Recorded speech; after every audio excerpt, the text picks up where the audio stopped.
और हाथ में एक लॉकेट लेकर आते हैं माता रानी का।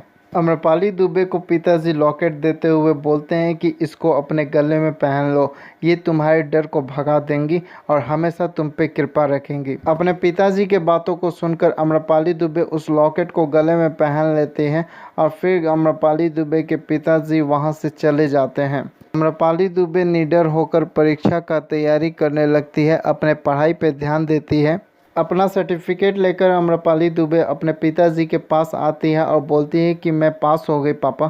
तो अम्रपाली दुबे के पिताजी बहुत खुश होते हैं और अपने दोस्तों को अम्रपाली दुबे का सर्टिफिकेट दिखाते हैं। अम्रपाली दुबे अपने चचा जी का आशीर्वाद लेती है पैर छूकर। फिर अम्रपाली दुबे के पिताजी अम्रपाली दुबे को रिक्शे पर बैठाते हैं और खुद आगे बैठकर रिक्शा चलाना स्टार्ट कर देते हैं। पूरे गांव में अम्रपाली दुबे को उनके पिताजी रिक्शा पर बैठाकर घुमाते हैं। अम्रपाली दुबे इन सब